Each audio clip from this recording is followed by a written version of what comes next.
21st Century Entrepreneurship with Martin Piskarik. Let's go from the beginning. How did you start it in social media marketing?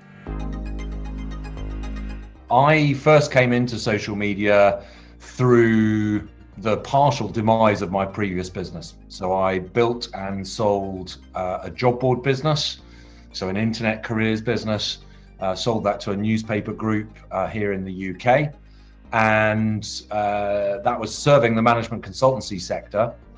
And what we saw in the latter years that I was still involved in that business was that companies were really switching away from paying to advertise jobs and wanted instead to find and approach candidates on social media, LinkedIn in particular.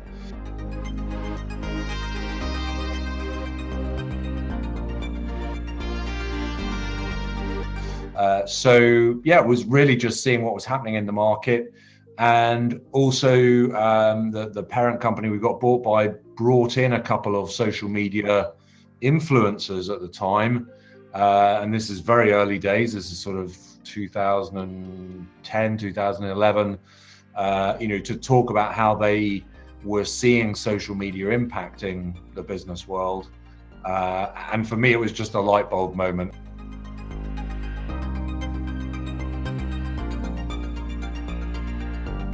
I thought, if this is where all the spend in my market is going, I need to become expert in this. I spent the next 18 months really growing my own expertise and awareness, and then launched Social Hire in 2012.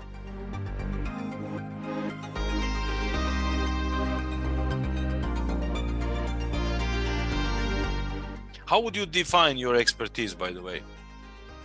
It's very much focused on B2B professional services largely. So consulting firms, recruitment businesses, training companies, business coaches.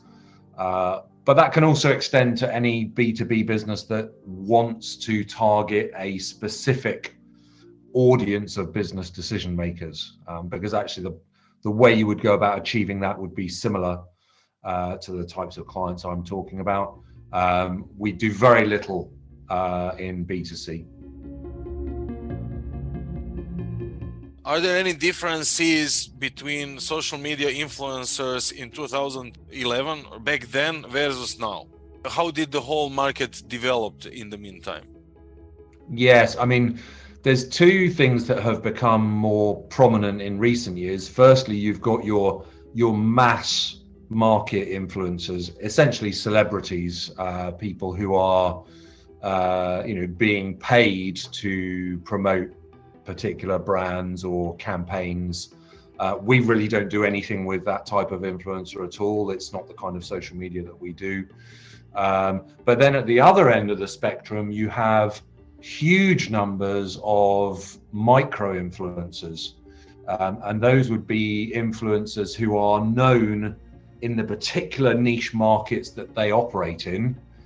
You and I might well not have heard of them, but because they are the recognized authorities in the cybersecurity market or in the, cryptocurrency market or whatever, in those particular markets, if you're trying to get your business seen and known, then those are the individuals that you would potentially want to befriend.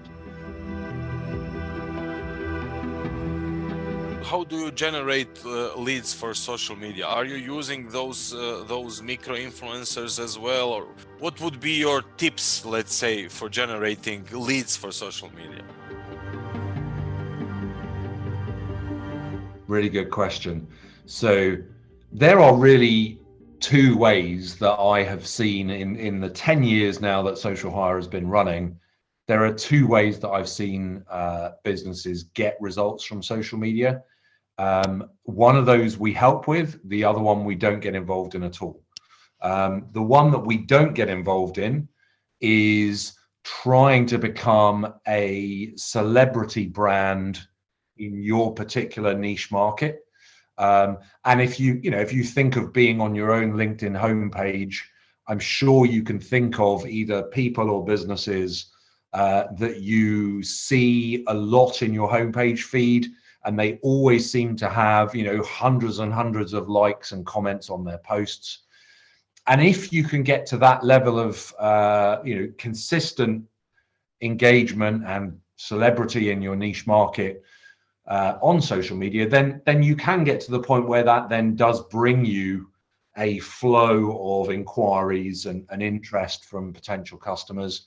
But that really needs to be done by, the business owner or the figurehead in that company. It's not something that you can, delegate to a junior member of your team or outsource to an agency like ours.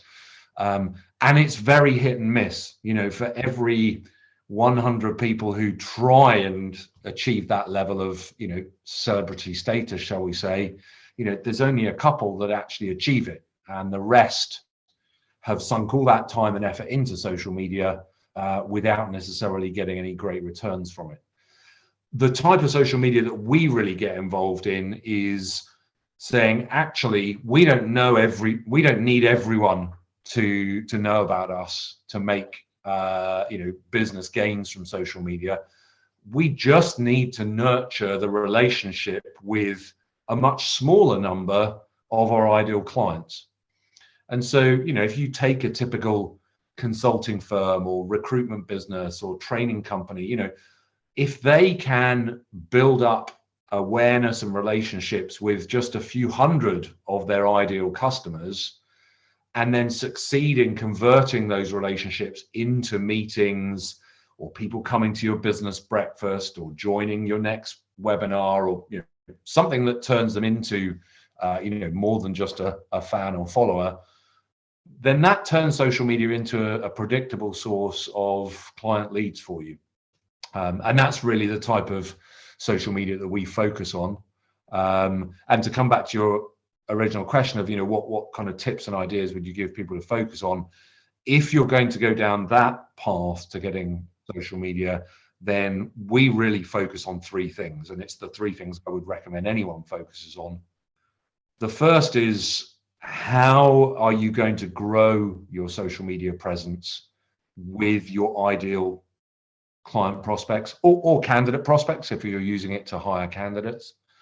And on each social platform, whichever ones you're going to be active on, there are things you can do to get your profile noticed, to get followers, to get connections. So you need to figure out, how are you going to grow your ideal customer or candidate audience consistently? It should be the case that, okay, every quarter we know we're going to have several hundred more of our ideal clients or ideal candidates who now are fans, followers, connections of the business. That's the first step. The second step is then, building trust and credibility with that audience, because if people don't know, like, and trust you, then they're much less likely to ever do business with you. So, if you take an example, let's say you are a consulting firm and you want to advise businesses on their cybersecurity, let's stick with that as an example, then there are a certain profile of people out there that you need to be ultimately having meetings with to win business. So that's the audience that you want to grow. But then you need those people to perceive that you are an expert in cybersecurity. And so you need to be posting regularly insights that will be valuable to them, that will position you as an expert in cybersecurity, for example.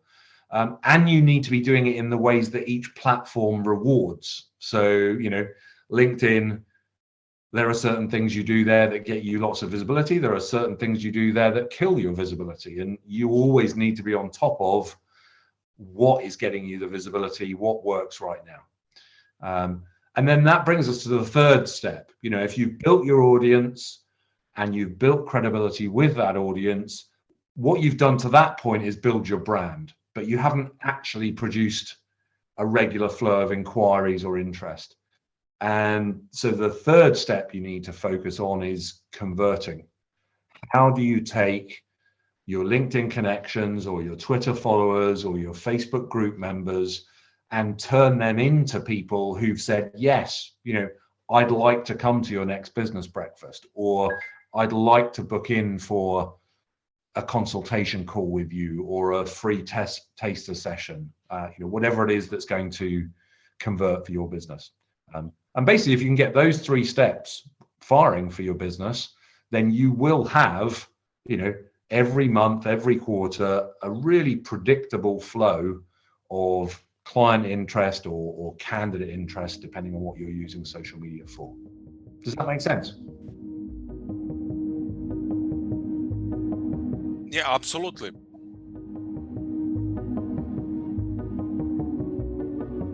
Actually, a lot of entrepreneurs are trying some of those steps if they are on the right path. But I'm wondering, if you go by yourself, what's the time investment, money investment? Because a lot of entrepreneurs are trying to do by themselves and they are not aware how huge the investment on all levels is. Yes. No, that's a really good question. And it's something I like people to be really aware of. So, because the worst thing is that you start off on social media and you invest a whole load of time and you don't get results and then you give up. And I don't want any business owner to end up in that situation.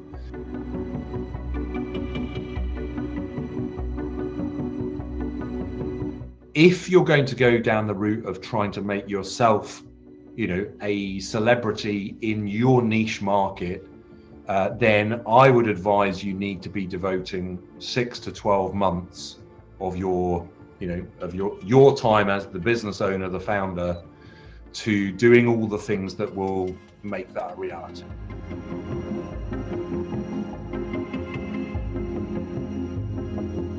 So most notably, you've got to be proactively engaging with huge numbers of people in your industry, so that you are just constantly befriending more and more of the people in your industry who in turn will help get your content seen. But it's one of these situations where you've got to give before you receive. So if you want to get lots of engagement on your own posts, you've got to first have engaged lots on other people's posts and help them first. So 6 to 12 months to get to that stage where you've got enough of those people who will, turn around and engage with your posts and help you get seen. That's what's needed. And then on an ongoing basis, as the founder, the owner, you then, you need to be turning up on social media regularly to be putting out the content that drives results. And that's why actually that is only a viable option for, a small minority of business owners, because if a lot of your time is needed in your business by you, then you can't necessarily devote the time that's needed to get those social media results. The flip side of that is if you go down the route of just growing a very targeted audience of your ideal prospects and just nurturing them, we, for clients, look to get them their first wave of results within 90 days. So if you're doing all the right things on social media, you should be getting, meetings with clients or people coming along to your next event, or candidates that you're placing into roles, within 3 months of starting. If you don't know exactly what you're doing and you're having to figure things out and test and learn and test, then maybe that 3 months might become 6 months if you're having to figure those things out and make those mistakes and learn from them. But yeah, so it's a shorter time frame for getting results. And obviously, if you engage an agency like ours or a freelancer who's achieved the kind of results you need before, then you're going to be able to compress the results into that kind of timescale.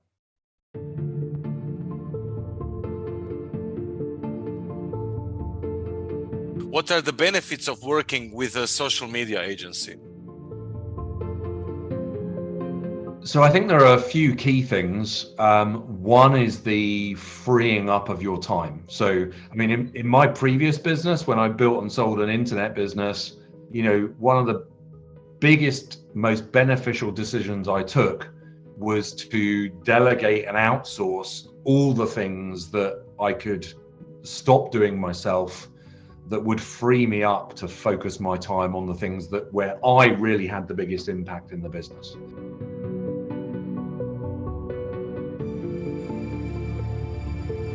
And so when I outsourced my accounting to an external business, when I brought in an external web design agency to take care of all the website, etc., all these things freed up my time and allowed me to focus on what I was really, best at. And so certainly I would say for a lot of business owners, just as you would choose to have an external agency do your website rather than try and do it yourself, you'd have an external, firm of accountants. Don't try and do social media if it's not the thing that you are, if it's not your superpower.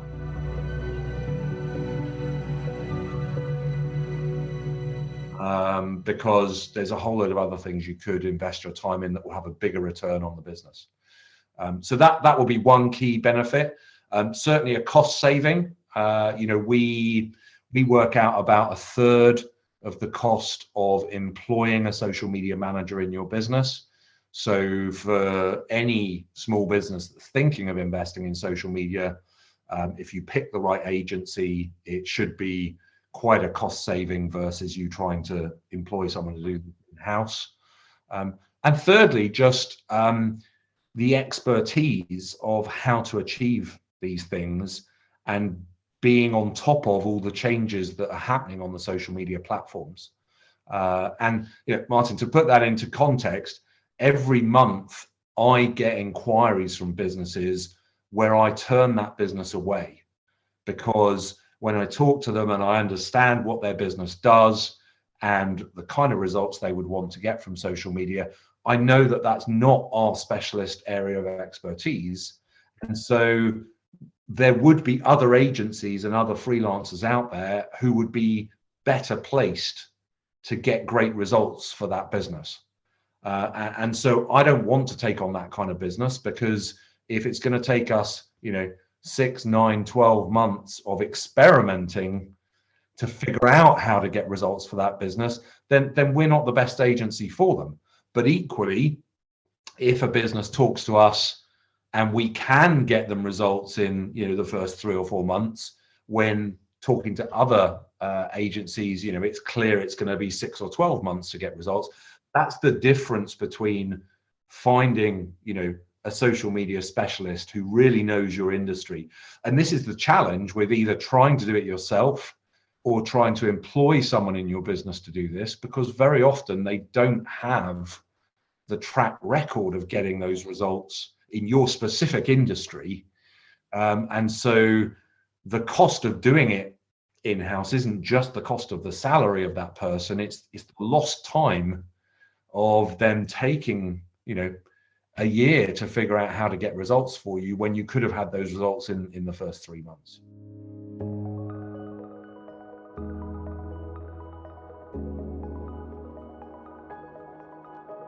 Many of your clients have been with you for years and years. When you say yes to them, what's the formula? Why? What's that specific ingredient?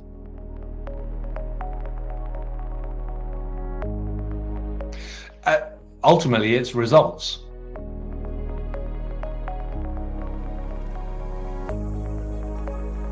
So we don't tie any companies into long-term contracts. All of our clients, once they've been with us for the first months, can leave with 2 weeks notice. But yet we've got clients that have been with us for, since we started.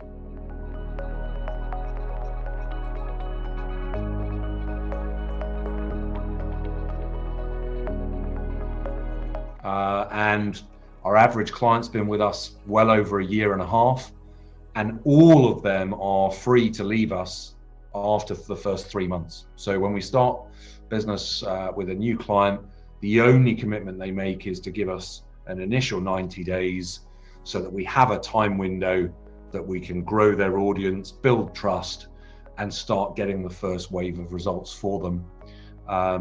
And yeah, that's it. That That's the secret to success, is getting results for people. And that's why we're really laser focused on which types of companies we will work with and which we won't work with, because we don't want to win a client who 3 months later leaves, because for us, that's a huge time investment for us to start working with a new business and understand their market and get to know them and work well together.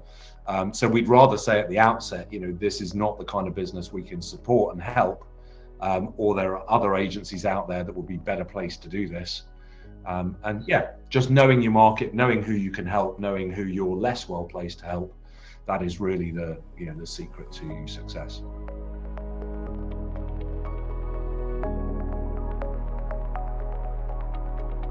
You have stressed out that you need to give a lot via specific social media. Can you go a little bit deeper into, let's say, LinkedIn? So how can businesses make the most of LinkedIn?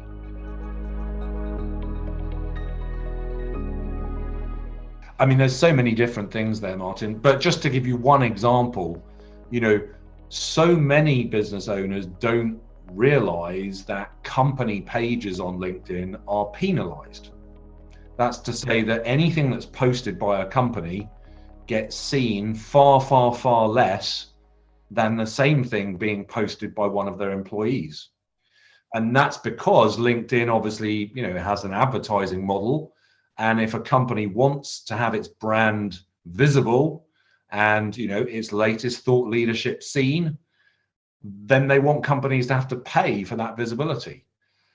So, just knowing that fact, you then have to totally pivot your strategy on LinkedIn to either putting a lot of money into company posts and sponsoring them, or to leveraging, the power of your employees, because your employees, each of them has a profile, each of them has a network of contacts, and you can probably get a lot more visibility for your company if key employees in your business are all active on LinkedIn, rather than if you try and make everything happen through the company page.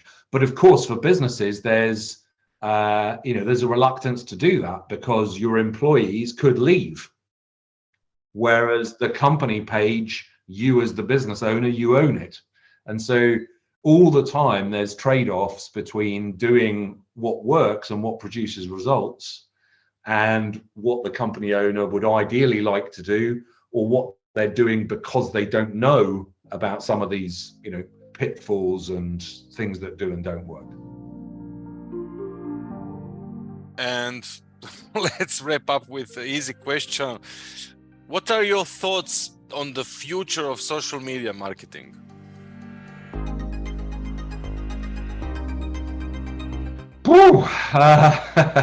I mean, clearly, social media sites are coming under scrutiny from governments, and rightly so in a number of instances, to do with mental health and kids' well-being and so on. So, I expect to see them be more regulated in the future.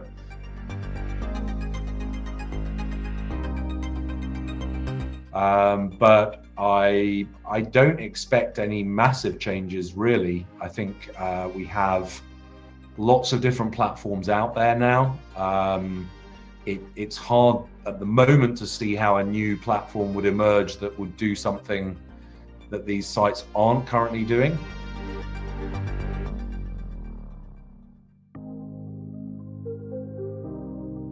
For example, you had Clubhouse, emerge, two years ago or so. And the moment that launched, I said, if LinkedIn in particular, or indeed Facebook or Twitter, if any of the existing players start offering a Clubhouse-like experience and they've already got the audience, very hard to see how something like Clubhouse is going to, stay successful and protect that business model. And sure enough, within the space of a year, LinkedIn has launched its LinkedIn audio events, and now everyone on LinkedIn can have exactly the same experience on LinkedIn that you were previously having on Clubhouse.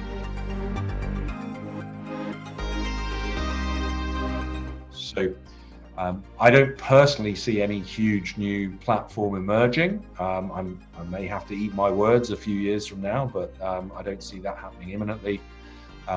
So I think the biggest question for business owners to decide on is whether they're going to do it themselves or whether they're going to bring in outside experts to do that, but also to decide which platforms you're going to focus your efforts on, because you have to be a really big business to do a great job on all the social media platforms out there. You know, we as a social media agency, we don't invest in all the platforms because it's just too big a task to be outstanding on all of them. So I'd encourage any business owner, you know, listening into this to determine, okay, what are the one or two platforms where your ideal clients or your ideal candidates can best be engaged, and then focus your efforts down on just those one or two key platforms. And that's what's going to position you, or certainly one of the things that's going to position you to be more successful.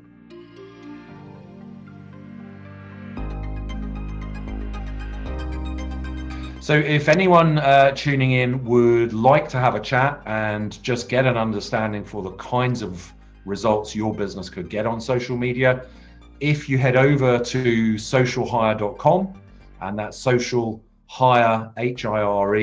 HIRE.com with a hyphen between the social and the hire. If you head over there or just look for Social Hire on Google, you'll find on our homepage a book a call tab. And in there, you're very welcome to book in a call time with us. There's no charge for that. It's just a discovery call, and we'll help you figure out, you know, what kind of impact social media could have, and, you know, if there's a fit between us and you. Very happy to have that conversation. 21st Century Entrepreneurship with Martin Piskarik.